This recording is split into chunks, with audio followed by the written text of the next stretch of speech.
Hello, welcome to another Daily Digest video. I'm Ross Merriam. Today I'm playing some more Modern, and I'm playing a little Death Cloud deck. If you played Extended about 10 years ago, you might be familiar with. Kind of a ramp deck, kind of a mid-range deck, and all super fun. So let's see how it goes. This is a pretty good hand. We get to start on Utopia Sprawl, which is ideal. This can find an overgrown tomb, and we'll name green with it, and then probably Eternal Witness on 2, just to make sure we hit our land drop, or Kitchen Finks. So, and we got some removal. So, the plan is set. Having a Man Accelerant on the play is also very nice. Opponent multi 6, even better. Or you're just doing it. And they keep 6 and scry to the top. Found one they liked. Hopefully they're not a burn deck, as we are about to deal ourselves many points of damage. I will name green. I imagine you normally name black with Utopia Sprawl, because Death Cloud is a triple black card, but the Ghost Quarter puts a damper on that. Eternal Witness will find foothills. We'll be able to get another black source that way, so just one more. Oh no, maybe not. They might be taking our witness here with this Thoughtseize. Maybe they'll take the Finks. No, because I think they can. If they're really that scared of Finks, they can just witness back. They got to take the witness here. So now we need to draw some lands. Oh wow, they took the Finks. Well, they might get what they want and have us not buy it back. But honestly, it looks like our opponent is playing a mid-range deck. I think I just want to get grind value. We'll make land drops eventually. We can cast all of our things anyway, and I don't expect our opponent to have an answer to these. I guess they can decay the Utopia Sprawl, but, you know, if they decay Utopia Sprawl and we don't find another land, so be it. As is, I just want to 2-for-1 them as often as possible. Not too worried about tempo, just 2-for-1s.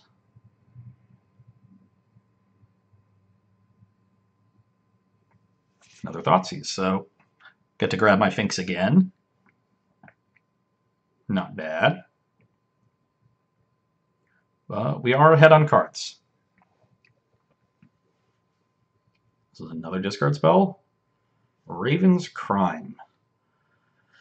I'm going to discard this Slaughter Pact because I don't think it's going to be that good against an opponent that is likely a Pox deck. And their creatures are probably Bloodghast.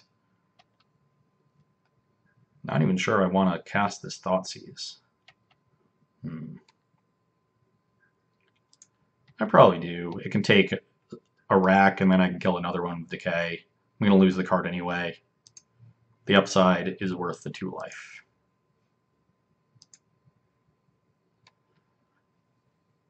Ooh, I guess now I get to take Wrenchmind. Yeah. If they play Necrogen Mist, we can kill it after discarding the Damnation. Alternatively, they might just opt to use Raven's Crime twice. But definitely going to take the Wrenchmind, so worthwhile Thoughtseize.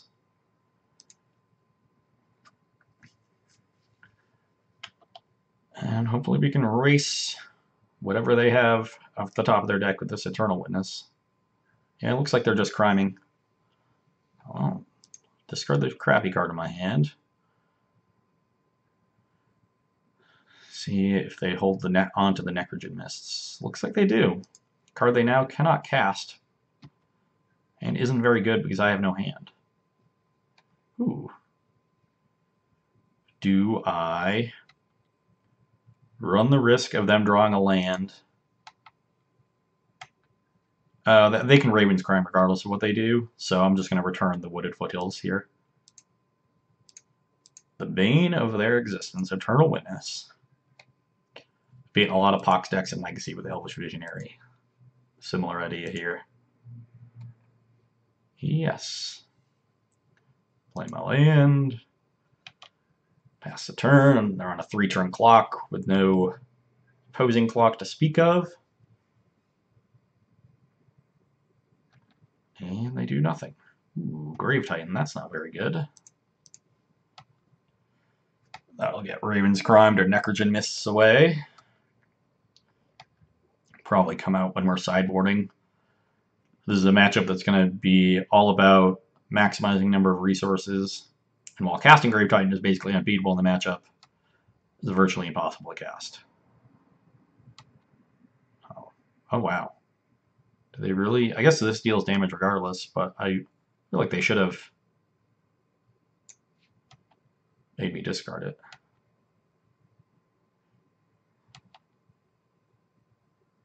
Ooh, Courser of Krufix. Well, let's attack for 4. And play this Courser. Another good one. This means I have them dead next turn through a removal spell. This one. I don't want that one. Let's crack this fetch. Tapped Overgrown Tomb. Land? Ooh, that is a land.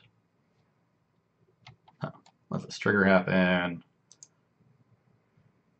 Another land. And I don't see them having an out here. Need to kill 2 of my things. Yeah.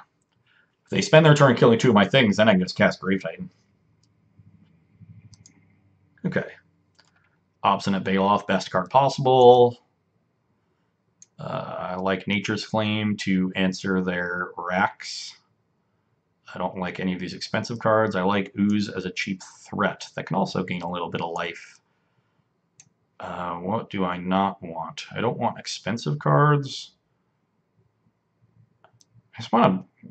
Yeah, I definitely don't want Liliana. I don't really want Slaughter Pact, and I don't really want Death Cloud. I guess there's not a lot of cards. There's a lot of cards I don't want. I really don't like these discard spells either, but they at least can take some of their better cards, their racks, their wrench mines. And I guess I'll just bring in some cheap threats. These are not very good, but I think they're better than the cards I'm bringing out. I like Pulse and Decay for sure. All these 3-drops are great. All the Planeswalkers are great. I guess I have to keep in the high end. I just don't have enough to bring out. If I do see a bunch of Bloodghast, maybe Knight of Souls Betrayal is worth bringing in. But Betrayal's not that good. It stops my Finks from being very effective. Reduces my clock. And it's slow to begin with. So let's do it that way. And see what is going on with our opponent this game. I imagine they are going to choose to draw. That is the Tom Ross strategy of rack decks. And if we have to go to game 3, I will choose to draw myself. What is going on? We've joined the game. We're waiting on them to decide. I guess maybe they're thinking. I don't know how widespread the Tom Ross plan is, but I trust him when he says it's 100% correct to always be on the draw against this deck. Yep, they chose not to play first. Mulliganing against them is horrific, even though this hand is not great. I basically will keep anything remotely functional. So, let's play an Overgrown Tomb and see if they have Raven's Crime or some other discard spell on turn 1. No, they have Shrieking Affliction. That's not too bad.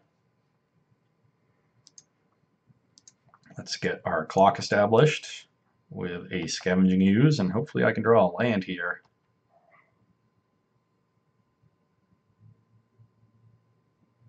Ugh. I guess I'm supposed to Thoughtseize away Smallpox, but God, that is bad news.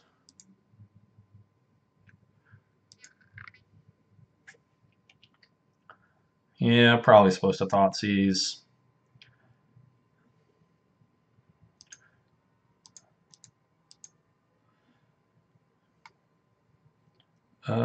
Just in case I draw a colorless land, I'll name green. Don't have any double black cards to play.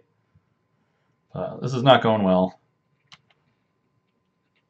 If I can get to Garrick, maybe I can do something.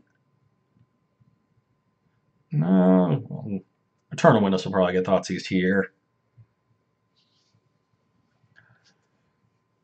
And we are very quickly getting to Shrieking Affliction range. I'll take my Thoughtseize. They have another Smallpox. Those jerks. Well, joke's on them. I can't cast anything.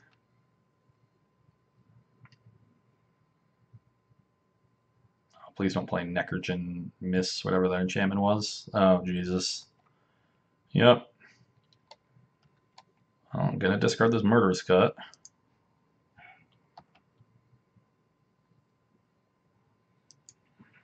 Abrupt Decay. Do I decay the Affliction or the Mists? Probably the Mists first, because then I have Pulse for Affliction. So I can pass here, let them discard a card with this Mists.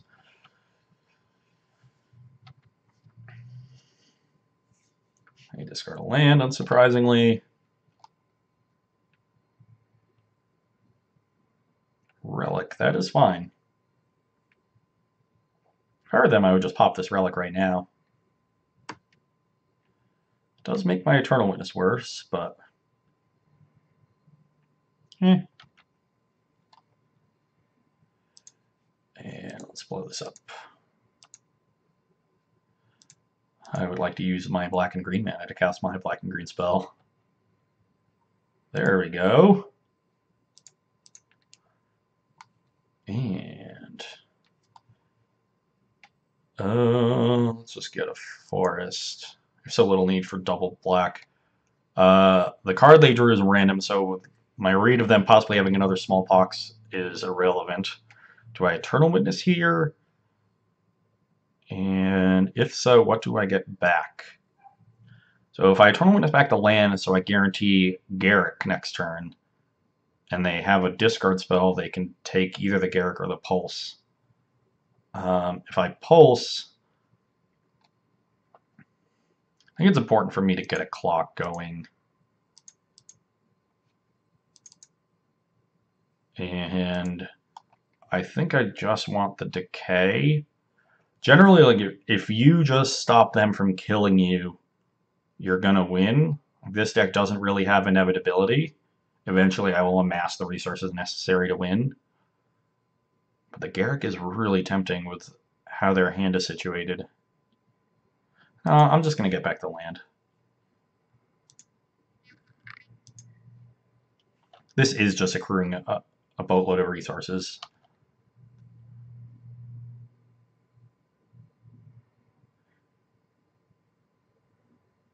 That is fine.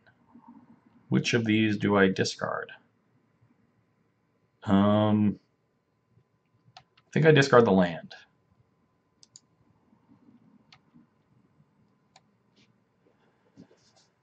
Ooh, baby! That is a nice one. Okay, well, I am going to Maelstrom Pulse the Shrieking Affliction. And Obstinate Bailoff, the card they can never beat. Another land. I think I'll discard this one. Is that good? Oh, Kitchen Finks. So I have them dead next turn. Oh no, because the Bailoff can't attack. Okay, I guess I'll throw away this Garrick. Never get to cast it, but I'm at 24 life. They have no clock. I have 3 creatures on board. Kitchen Finks comes back. They're dead in 2 turns. No hand. Can't imagine losing this game. Jeez. Well, if there was a way for you to lose, that was a good start.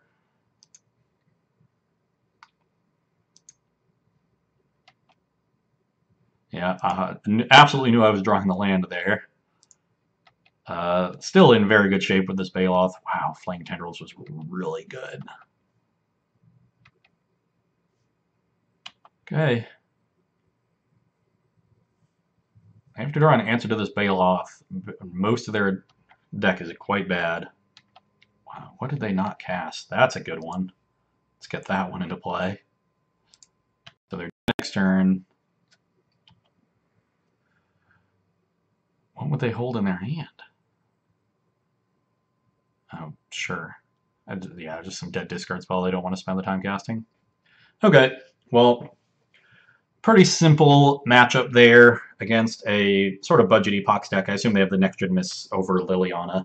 Although the miss was probably better there. I don't really know. I don't think they would have won with either one, but as it was, Obstinate Baloth is basically unbeatable, and we drew one. So that's how it goes.